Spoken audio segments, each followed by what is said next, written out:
కనిష్ట వేతనము కేవలం 6,000 మాత్రమే తీసుకొని జీవనం కొనసాగిస్తున్నాం సార్. ఎంఆర్సీ సిఆర్సీలలో పీటీఐలు మెసెంజర్లు 11,000 మాత్రమే సార్. ఇలా చెప్పుకుంటూ పోతే ఇక్కడ కూర్చున్న చాలా మంది 7,800 కూడా జీతాలు దాటలేని పరిస్థితి ఉంది సార్. రెగ్యులరైజేషన్ కి మేము బలంగా మీ మెడ మీద కట్టి పెట్టడం లేదు సార్. న్యాయబద్ధంగా ఉన్నటువంటి కనీసం పే స్కేల్ అన్న అమలు చేసి ఇతర రాష్ట్రాలలో సమగ్ర శిక్ష ఉద్యోగులను రెగ్యులరైజేషన్ చేశారు సార్.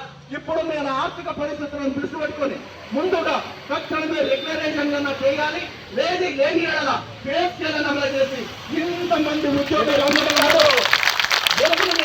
మీరు కారకులవ్వండి సార్. ఫలానా ప్రసాద్ కుమార్ సార్ గారు స్పీకర్ గా ఉండి మాకు న్యాయం జరిగింది, ఫలానా వాళ్ళ కాలంలో మాకు న్యాయం జరిగిందని మీ పేరు సువర్ణాక్షరాలతో మాకు గుండె మీద రాసుకొని తిరుగుతుంటారని చెప్పేసి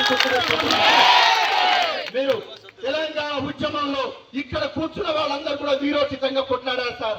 ఉస్మానియా గడ్డ మీద గడ్డం ప్రసాద్ కుమార్ గారి ఒక వ్యక్తి, రామ్మోహన్ రెడ్డి గారు అనే ఒక ఇద్దరు పేరు ఫోటోలు పెట్టి జోగులాంబ గద్వాల జిల్లా నుంచి చార్మినార్ జోల్లో కలపడానికి మీరు చేసినటువంటి కృషికి మీకు పాలాభిషేకాలు ఆలోచించారు సార్. వికారాబాద్ గడ్డ మీద మీరు 22,000 మందికి మీరు న్యాయం చేయడానికి పూనుకుంటే మిమ్మల్ని పాలాభిషేకం చేస్తాం సార్.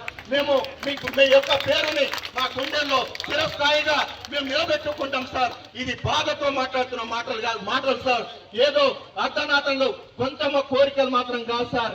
కేవలము పే స్కేల్ రెగ్యులరైజేషన్ మా బడ్జెట్ ఎంత ఇబ్బంది అవుతుంది సార్ ప్రభుత్వం మీద అంటే కేవలం సంవత్సరానికి 672 కోట్లు సార్. గోనె సంచులకు 3,475 కోట్లు కేటాయిస్తున్నారు సార్.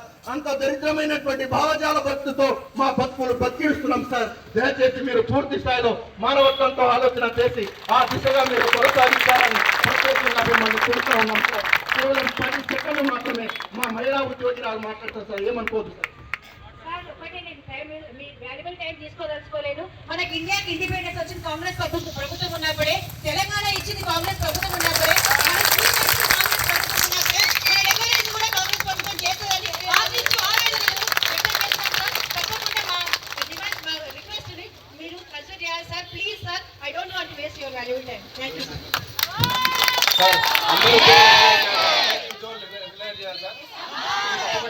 విషయం పైన రెగ్యులర్ చేయాలి సార్. మా ఉద్యోగులందరూ సార్, సమగ్ర శిక్ష ఉద్యోగులందరూ రెగ్యులర్ చేయాలి సార్.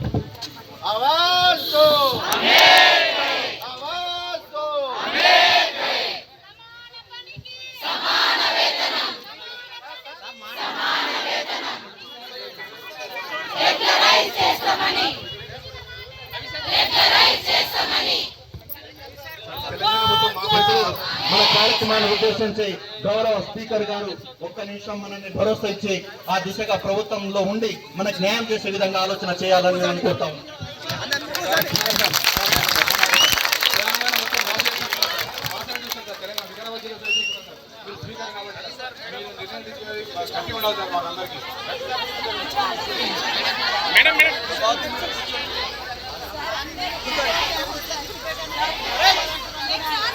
గట్టిగా సౌండ్ గట్టిగా.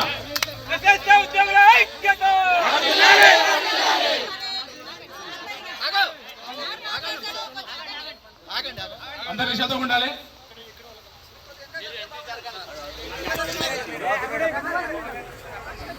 ఎన్నికలు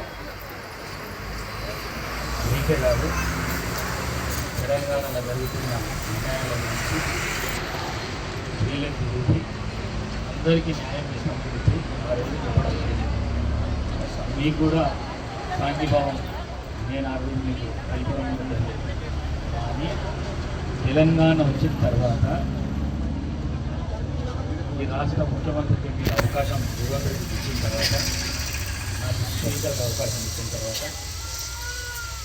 తెలంగాణ రాష్ట్రంలో ఇట్లా పొంగి చూస్తే విధ్వంసమైన తెలంగాణను ప్రసాదించిపోయింది. ఎవరు దేశకుంటున్న పాలన ఆర్థిక విధ్వంసం, తెలంగాణ విధ్వంసాన్ని ఇచ్చిపోయింది. కాంగ్రెస్ పార్టీ మాటకు కట్టుబడి ఉంటుంది. మీకు అందరికీ తెలిసిన విషయం. 1 year అయింది, జీతాలు ఇచ్చే పరిస్థితి కూడా లేకుండా తెలిసిన విషయం. 50 లక్షల లోటు జీతంలో పెట్టిపోయింది. 1వ తారీఖు నుంచి 31వ తారీఖు దాకా జీతాలు ఇచ్చే పరిస్థితి తెలంగాణ రాష్ట్రం.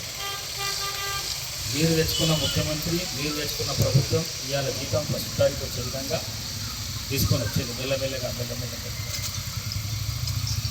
తాగుబోతు తండ్రి ఉంటే ఇల్లు ఎంత నష్టం జరుగుతుందో అంతకంటే ఎక్కువ నష్టం జరిగింది తెలంగాణ ప్రాంతం. తప్పకుండా ఏడాది అయ్యింది. ఇంకొక కొన్ని రోజుల్లో కూడా ఈ ఆర్థికంగా అన్ని విధాల ఈ రాష్ట్రం ముందుకు వస్తుంది. మీకు ఇచ్చిన మాట నేను ఇచ్చిన మీ రాష్ట్ర ముఖ్యమంత్రి గౌరవ రేవంత్ రెడ్డి గారు ఇచ్చారు.